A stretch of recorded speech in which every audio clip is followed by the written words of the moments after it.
سلام سلام، حال شما چطوره؟ خوبید؟ امروز 7-8 تا مورد هست توی برنامه که میخوام راجبش صحبت بکنم. هیچ کدوم به اون یکی هم هیچ ربطی نداره. یعنی به عبارتی باید از الهام چرخنده شروع کنم براتون، برسم به عباس عراقچی، بعد بندازم توی شیخ فضلالله و برم همینجوری یک کله تا واشنگتن.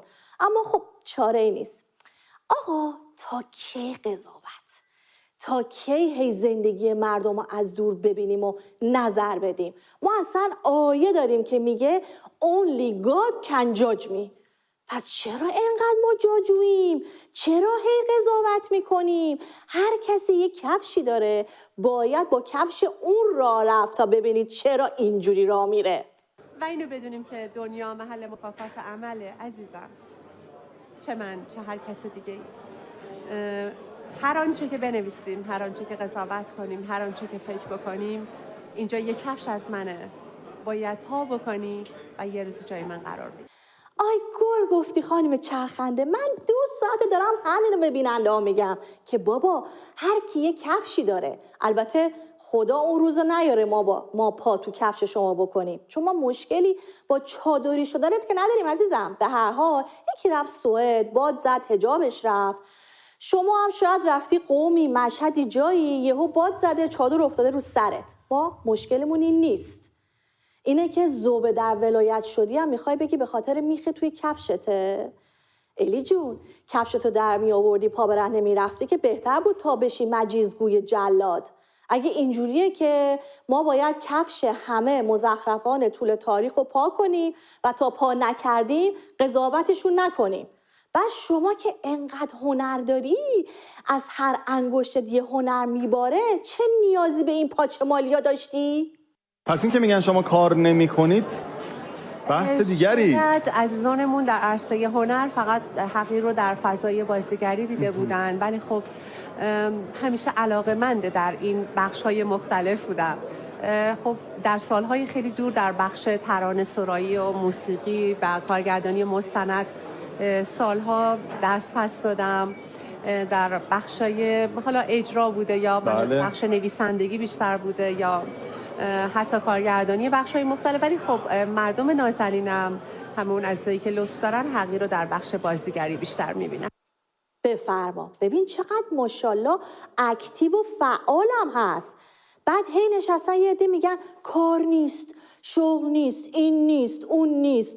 همه چی هست عزیزان، کفش نیست. شما اگه کفش درستی پاتون میکردید مثل خانم چرخنده، پله‌های موفقیت رو یکی پس از دیگری در مینوردیدید. اما خب کفش عده زیادی از آدما مناسب زندگی کردن تو فضای جمهوری اسلامی نیست. البته ناگفته نمونه، حالا این همه کار میکنه خانم الهام چرخنده، خدای نکرده کسی فکر نکنه وظیفشه ها. اگه کارم میکنه لطف میکنه. کار زنان به هر حال یک مسئله‌ایه که خود این خانم میتونه مثلا به هر حال بره دنبال کارش و حتی اون هزینه‌ها و درآمدهاش هم نمیتونه، وظیفه‌ای نداره، مسئولیتی نداره و میتونه برای خودش پس‌انداز داشته باشه. آقایون در جامعه اسلامی ما مسئول خرج و دخل خانواده و خانه هستن. این یکی از نشانه‌های عزت زنانه در جامعه اسلامی، در جمهوری اسلامی ایران. آفرین، چقدر واقعا این فرهنگ فضای جمهوری اسلامی خوبه واسه خانوما. اصلا وظیفه زن نداره که کار بکنه، فقط وظیفه داره بچه پس بندازه و شوهرش هم بره 3 تا 4 تا زن عقلی بگیره و 40 تا صیغه‌ای و اینم بعد دهنشو ببنده و بگه هر چی آقایی بخواد. زن تراز جمهوری اسلامی. این خانومه رو دیدید؟ این ورژن روتوش شده همون آخونده است که چند روز پیش نشون دادم که صراحت هم میگفت زن نباید از در خونه بیاد بیرون. آخونده 1 بار عوضی بود، این خانوم 2 بار عوضیه، چون حداقل اون آخونده نقش بازی نمی‌کرد. 46 ساله اینا رویای اینو دارن که بتونن مثل طالبان حکومت کنن روی مردم ایران و نتونستن. یعنی مدینه فاضلی اینا افغانستان تحت اشغال طالبانه. کما اینکه اخیراً آقای عراقچی گفته در کشور طالبان هراسی وجود داره.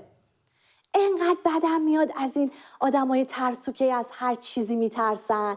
یعنی چی هراس به دلتون راه میدید؟ طالبان ترس داره مگه؟ یه طالبان ساده است دیگه. واسه کشوری که سالهاست زیر یوغ جمهوری اسلامی داره زندگی میکنه افتاره اصلا بخواد از طالبان بترسه. اینا یه مار 7 خطی هن که طالبان باید پیششون درس پس بده. 4 سال یادتونه که آمریکا شیطان بزرگ بود و مذاکره گناه کبیره بود، چون بایدن بوده به اینا باج میداد. اما از وقتی ترامپ اومده آمریکا به جای شیطان بزرگ شده شیطون بلا، مذاکره هم شده مصلحت.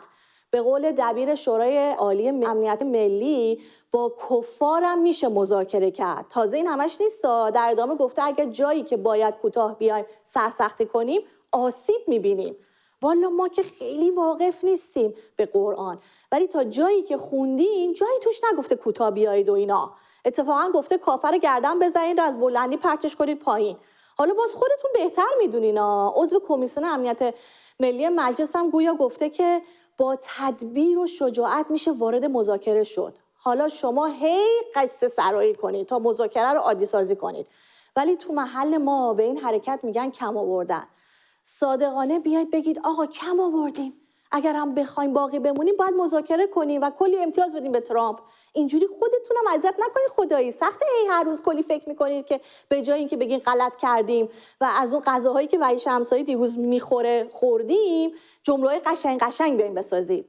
دیشب هم که ترامپ فرمان اجرای فشار حداکثری رو روی ایران امضا کرد، امروز عراقچی اصلا نفسش بالا نمیومد. آقا یه آب میخوردی بعد میگفتی انرژی هستی؟ چی؟ شیب؟ بام؟ صحبت‌هایی که دیشب انجام شد توسط رئیس جمهور آمریکا، معتقدم که فشار حداکثری یه تجربه شکست خورده است و امتحان مجددش هم دوباره به شکست دیگری تبدیل خواهد شد.